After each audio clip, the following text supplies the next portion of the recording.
One of the things I'm picking up, and I'm kind of building and this is a kind of a philosophical thing I'm working on, but I notice in these different meetings, when you say career pathways or pathways, people from different groups and different sectors of the education and workforce space are actually looking at those words through different lenses. And so here's kind of what I'm picking up. We say this name, career pathways, and when I say that, everybody has a lens of how you look at that. But I'm finding that depending on what you do every day, your lens is a little bit different.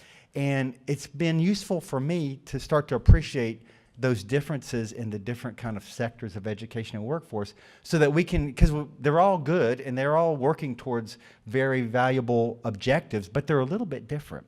So here's what I'm picking up on. In K-12, it is really, the discussions that I'm in are about transitioning on high school students and children into the right career path through college and through higher education. But that's the endorsements and really building this awareness early on. But that's the driving objective, is this alignment with K-12.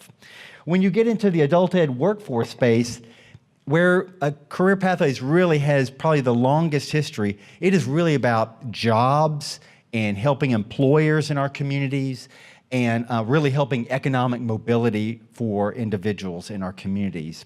And that's been kind of the core function from the workforce lens and the adult education lenses, really helping folks attached to work, especially underprepared folks, those have been kind of left out of the traditional sectors of higher ed. And then in colleges, so much of the pathways work has really been about refining the business model and reducing and making lean kind of the processes for students towards objectives in getting more credentials and more degrees out of the service delivery mechanism. And work is out there, but work is not the driving thing that starts the discussion. A lot of the discussions and research has been on this, getting the business model tighter and aligning it to the K-12 and to the world of work. But that's where you see a lot of the work. Each of those lenses you look through is very valuable. But if you get in a room with different people and you're all saying career pathways, I've found people are kind of understanding it a little bit different, and it's kind of been enriching to start to appreciate these different lenses that people look at things through. So just take that with you and think about it. I'm still working on it, but that's kind of where I am right now. So a little bit about adult education in Texas. So we have some folks that may or may not be very familiar with what we do. So let me talk a little bit about it. The state program has transitioned into quite a bit of a bona fide workforce development social mobility program in the last 5 years.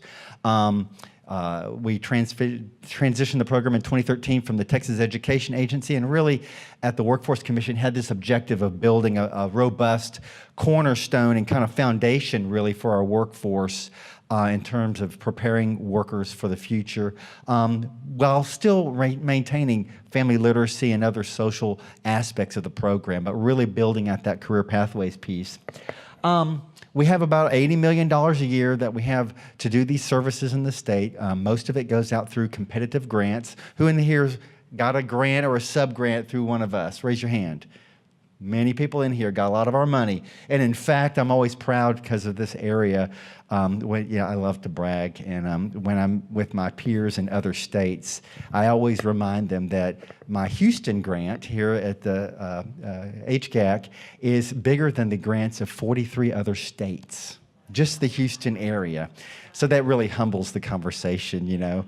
But yeah, some of those states have really small resources. And here in Texas, we're lucky we got a lot of money, but the bigger states do too. We have about 80,000 students a year, and they're multi-year grants and largely consortia like you have here in Houston, and most of them are consortia. And those consortia, I think, also differentiate us from many of the other states.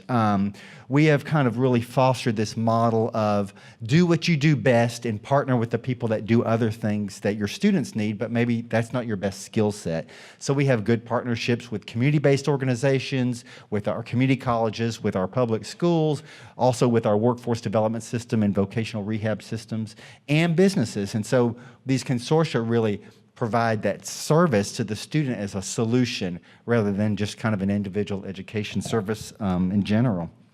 Some other information, about where the money goes. We have about 18 grantees, the prime grantees for most of that money in colleges, some workforce boards like here in the HGAC area, Houston area.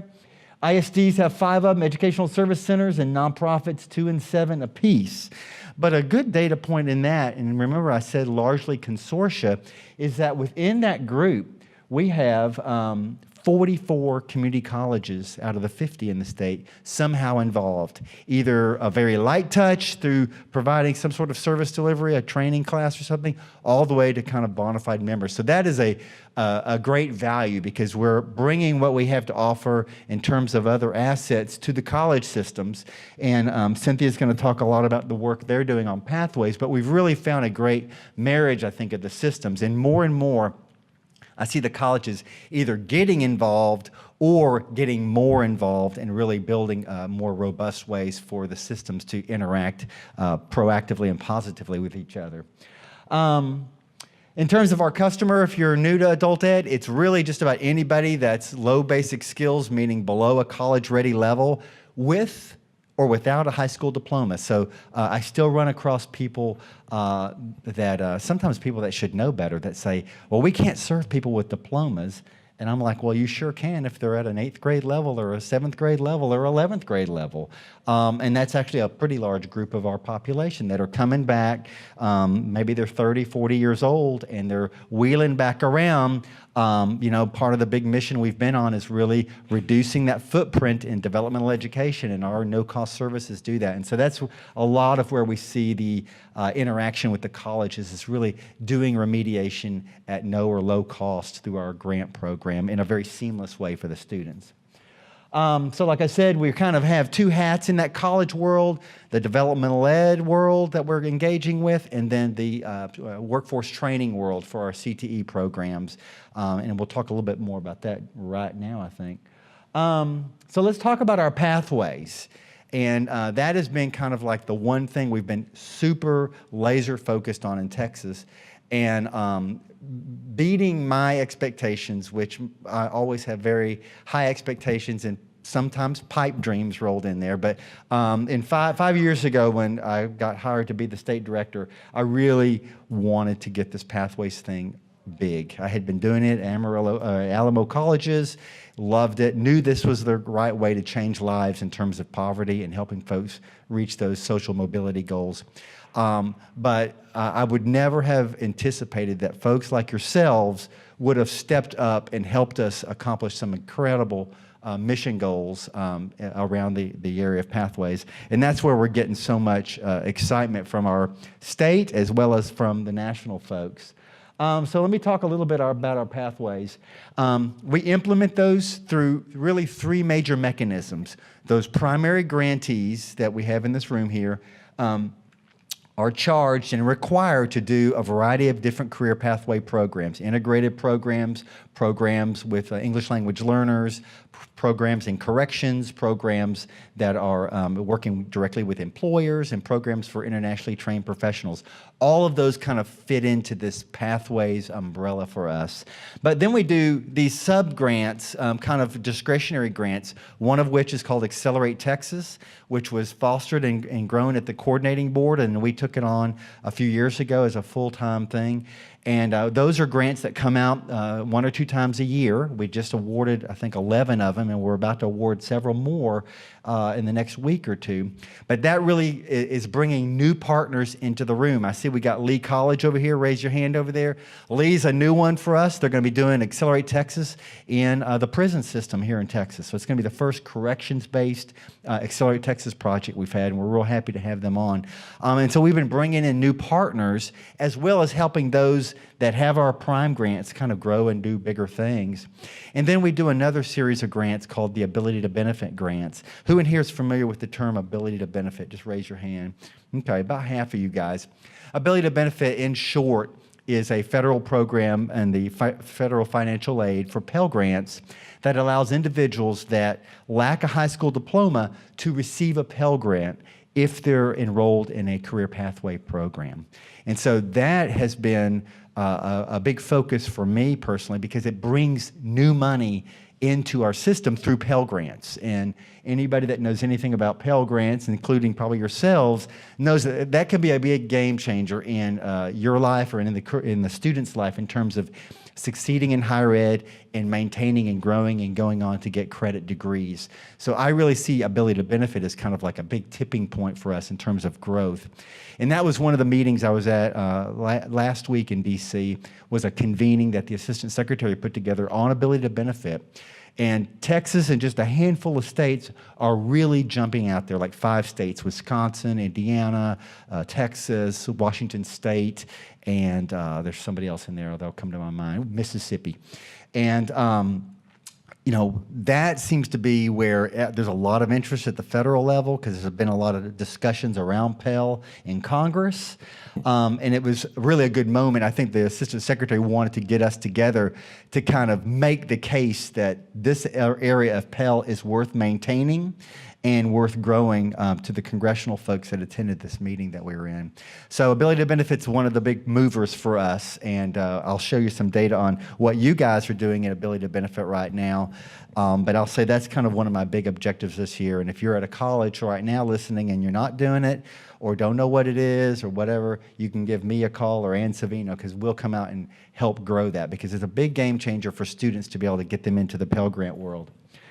Our workforce training program is called the Integrated Education and Training Model, and it connects in a very integrated way, as the name implies, workforce training in high demand, in-demand occupations, basic education, reading, writing, math, ESL, that's contextualized for that training, and then what they call workforce preparation activities, or sometimes we call them marketable skills, which are really all the other things that we know lead to student success and employment success in helping folks kind of move on with their lives and do well in higher ed and in the work world. These programs are sometimes commonly known. You'll probably know the name iBest if you've been following this around. It's been around 13 years. And they've got great longitudinal data on iBest out there in Washington State. It's kind of ticked off and grown into all the other states, including here in Texas, where we do it under Accelerate Texas and in our IET model. But that really brings the faculty together to work together, and that's probably the most critical element of it, is the coordination and alignment of the services. We do plenty to confuse students. We don't need to confuse them anymore in the instruction world than we have to. And so that planning and coordination is absolutely instrumental in a successful program. But they have common learning objectives, the contextualization. Why am I learning this math? Well, because it applies to the job you want and to the training that you need to pass. And then it leads to credentials that have value in the labor market. So these can be a combination of educational credentials like level 1, 2 certs, CE credentials, but really also the industry recognized credentials that have lots of currency there with our employer communities. We put our money where our mouth is in terms of doing this work. I knew growing this program in terms of career pathways was going to take money, and our commissioners have been very generous in adding kind of what we call a premium on top of these models, so that when we do our cost allocation for the grantees here, we have a base cost, which is that $600 to $700 cost that every student, all 80,000, get applied to. And then on top of that, the enrollment targets for the integrated programs get this $1,800 cost on top of it. So that really helps us grow this, because we knew that we couldn't just tell you guys, hey, go do career pathways and go find the money somehow. That approach is not a winning approach. And so we found a way, and our commissioners really took a gamble. The one thing I would tell you that really drives the discussion on this, and this is the risk that the commissioners took. We have an enrollment target in Texas that our legislature holds us accountable to, and that's a target I have to meet every year to our legislature. And so the amount of money, think of it as a nice piece of pizza. It's a big pie, and it hasn't grown much. It grows a little bit occasionally. It hasn't shrunk, thank God. But when we do career pathways, we're adding a lot more money on a cost per, so the pie is staying the same. So that means our enrollment is going to be lower because it's just less money to spread around. So our commissioners went to the legislature and said, hey, we want to reduce our target, which reducing targets is like just never done. You know, it's always grow, right? Grow more with less, right? Well, they said, hey, we want to invest in quality, not quantity. And so we went down from the close to 100,000 down into the 80s to do these higher cost models.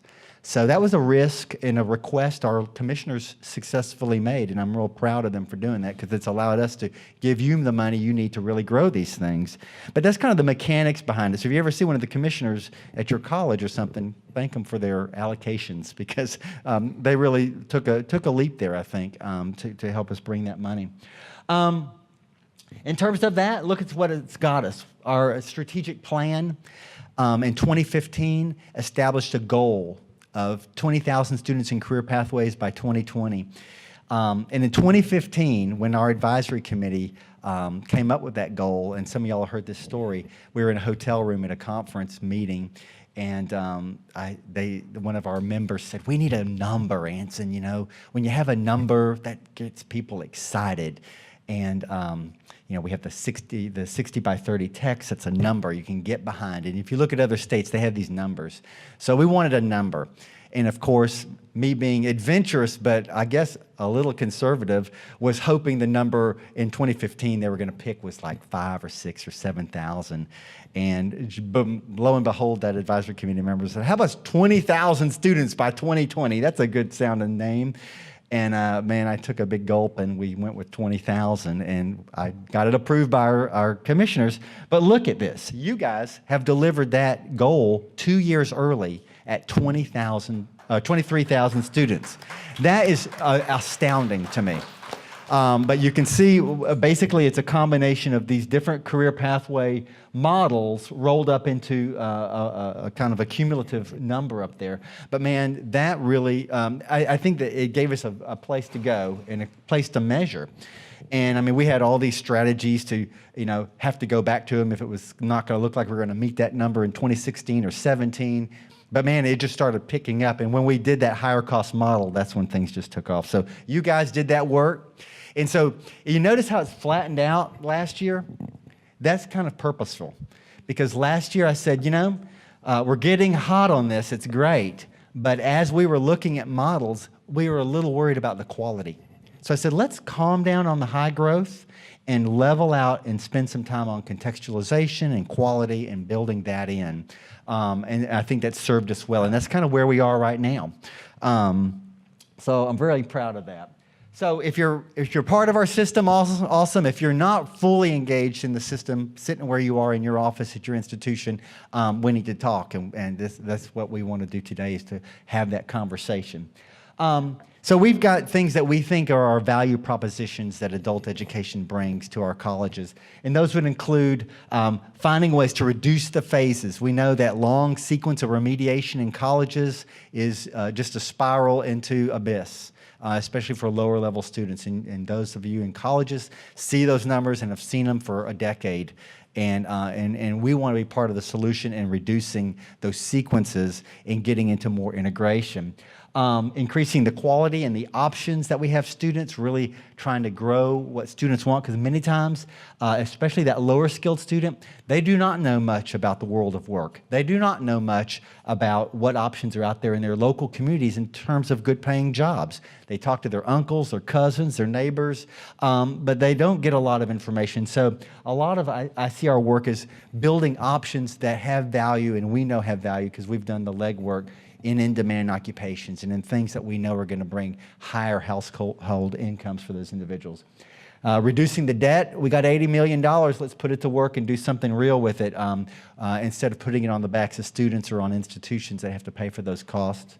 And then really sitting there and making sure that we are focused every day on what the customer signed up for when they walked into our building and helping make kind of the maze of our systems that we love and endear and do so much work meeting about as clear and crisp and straight-lined as possible towards the student objectives. So that's kind of what I think are the things we are bringing to the table in terms of some of the high-value aspects of adult education and literacy.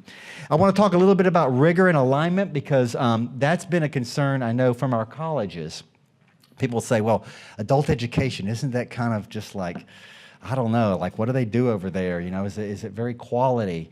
And Tamara alluded to early on, Tamara and I grew up about the same time in adult education. So we go back. We have a few of those folks that have just hung around, and I appreciate them. But it was a little less on the rigor side, for sure. Those criticisms, I think, are well earned.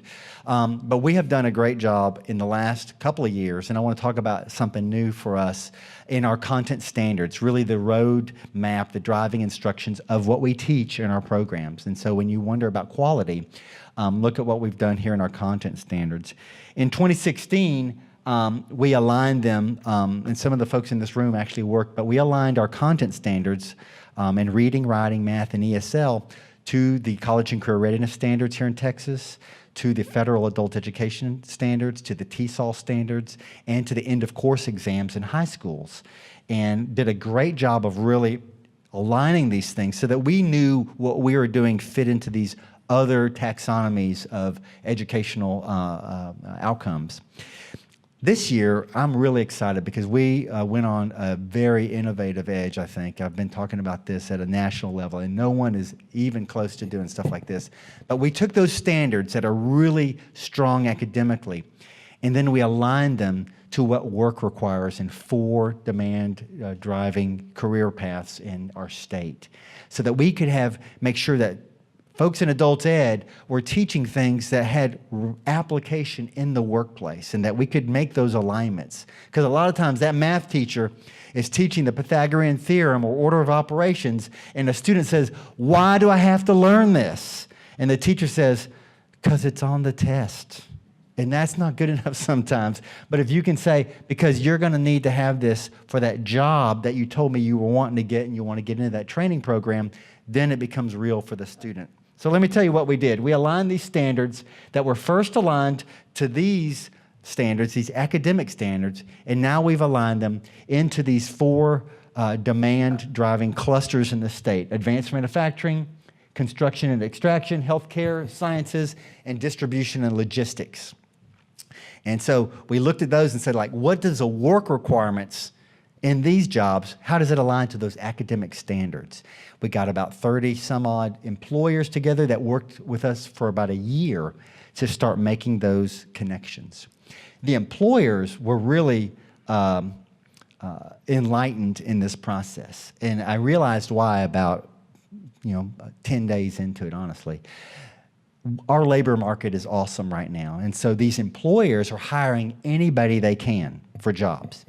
Well, these folks they're hiring are often coming in underskilled.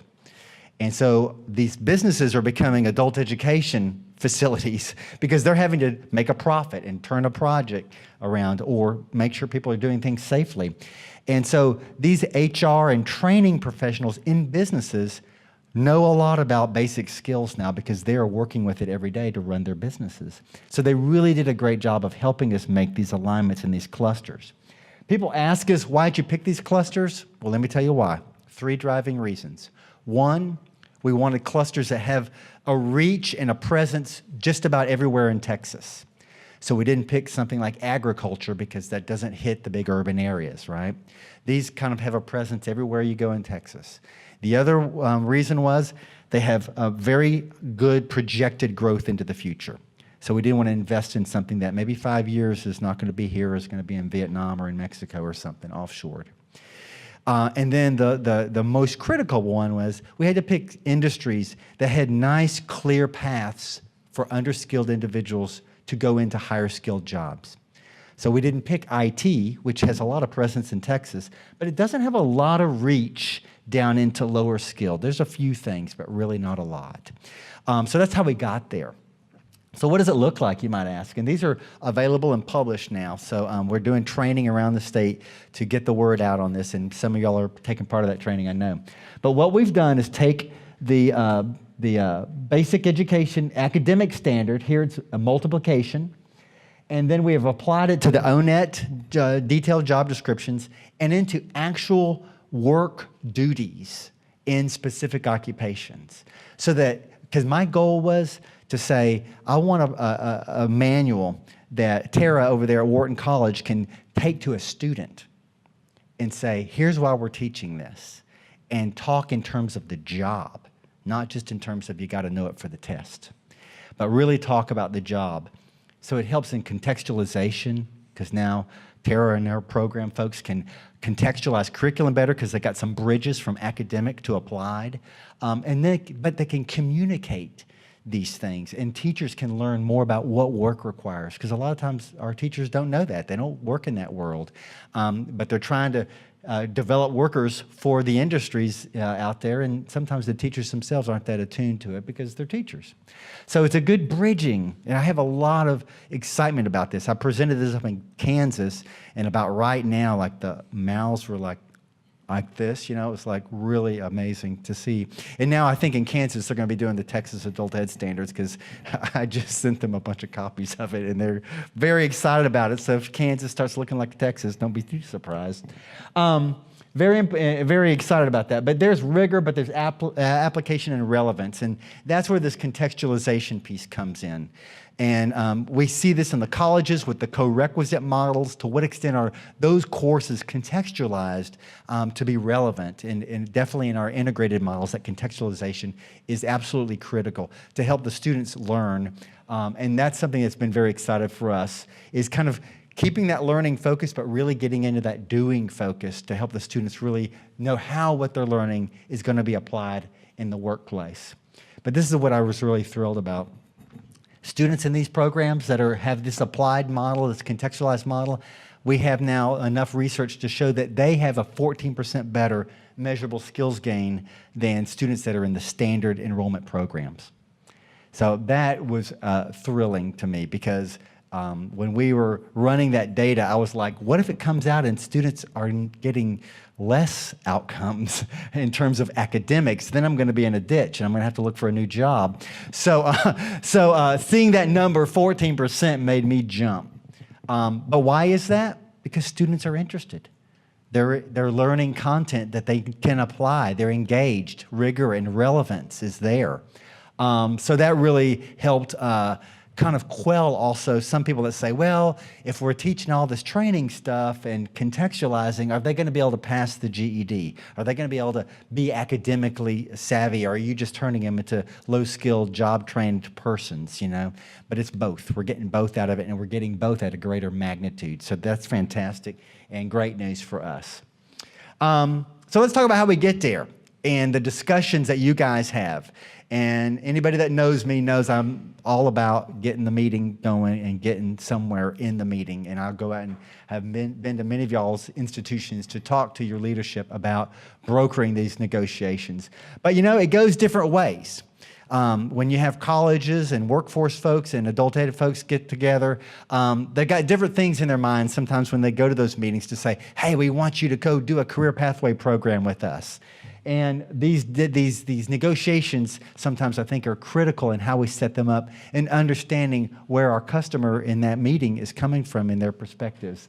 So, you know, sometimes these meetings don't go too well, and people come in and there's all these entrenched ideas, and who in there has been in a meeting like that at their institution? Oh, y'all are being good. Y'all are being good. Tamara's telling the truth. Okay, there we go. Yes, you've been in these meetings because you're really busting academic norms and institutions that go back into the 60s and 70s. We are deconstructing these kind of bureaucracies and the embedded kind of assumptions about students sometimes as we go into those meetings, and that's a hard thing to do. But you really have to do it, but there's skilled ways to do it so that you don't end up in this situation. But you know, we spend a lot of time setting these meetings up with all these great intentions, but sometimes we're still off the mark a little bit. But honestly, there is a way to get there and really think about what do you bring to the table in terms of like the assets and the elements that you bring in. And what can you offer to the institution? Because if you do it right, you can get out of there with quite a bit of a partnership that's going to bring value for both of the members. And that's what I see. You know, we said 44 colleges out of 50 are on board. And I would say not with a lot of effort on our part. I mean, we've done a lot of work on this, but that's a bigger number than I ever thought I'd get to too. But I think it makes a lot of sense, and we're meeting a lot of objectives that we see our colleges really being faced with.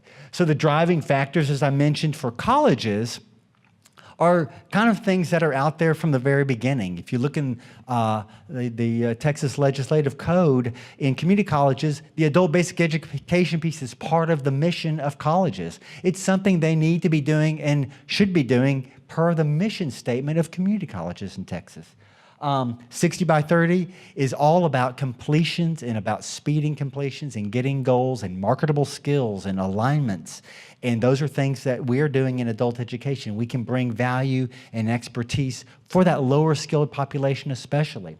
House Bill 2223 with the co-requisites is obsessing the minds of everybody in colleges right now in terms of getting to those percentages at their colleges to fully deploy those co-requisite models. And so there's a basic ed piece in there and a contextualization piece.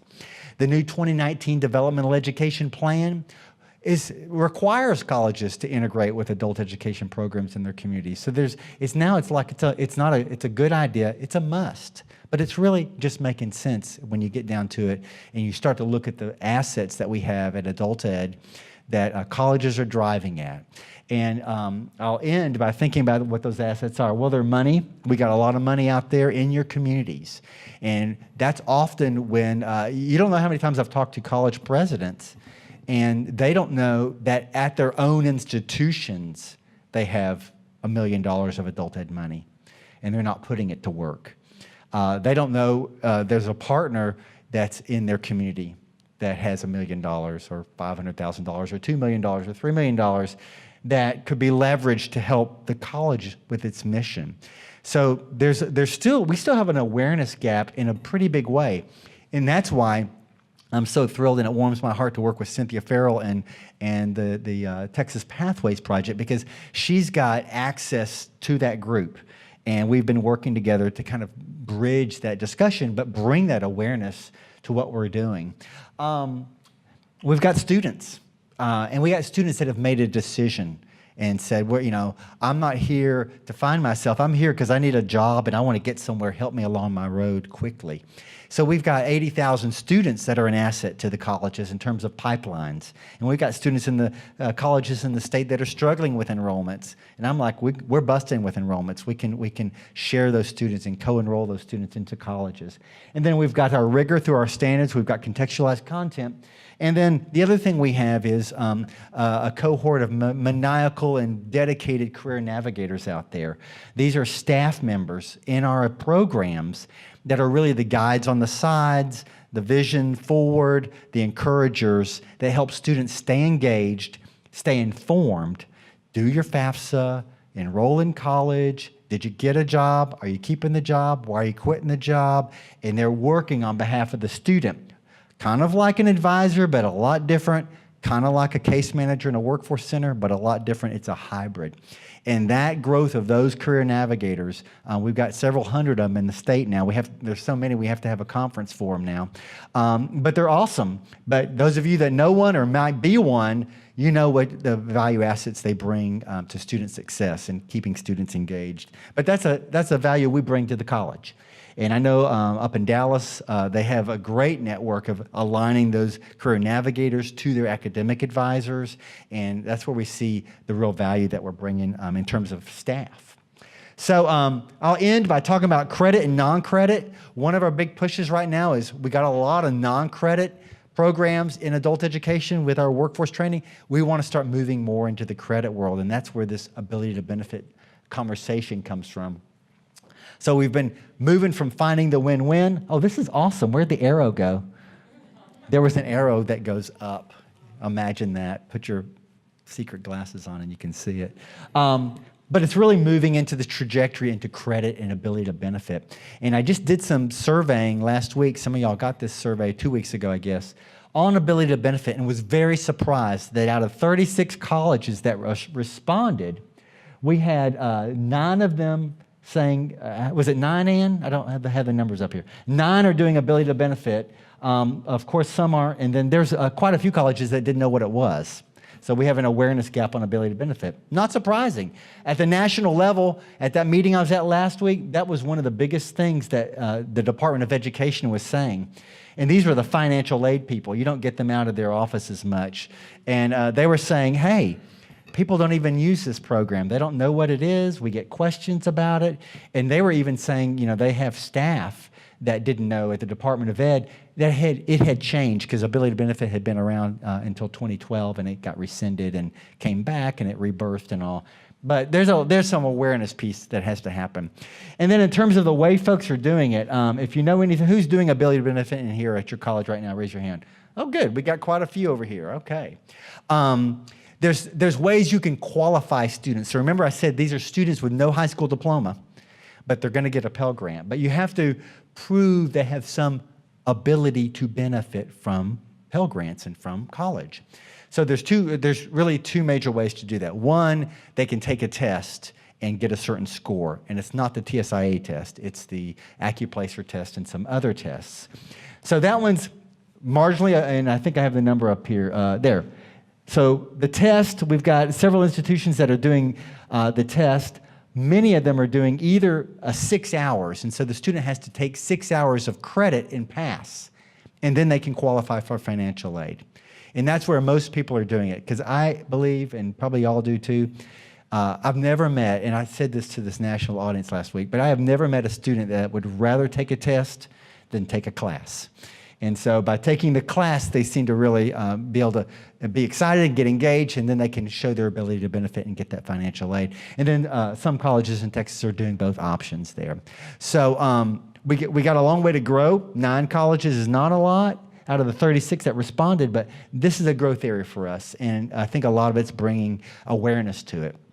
And I was pretty blunt with the audience last week in saying, y'all are just doing a terrible job of promoting this from the Department of Education. They release it in all these kind of financial aid letters that are very hard to read and not very attractive, and probably only the financial aid department people in your colleges ever read it or get it. So I'm like, you should be surprised that you can't get ability to benefit to grow. Look at how you promote it. It's just poorly promoted. The assistant secretary I saw took some notes when I said that. So maybe you'll see some bigger push on ability to benefit. But that's really what I got there. There's a picture there. There it is.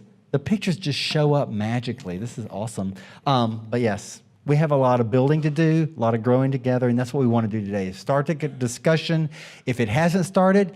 But in this room, I think we've got a lot of folks that are ready to go kind of from good to great in those discussions and come back and go to your institutions next week with some new ideas and new partners maybe perhaps.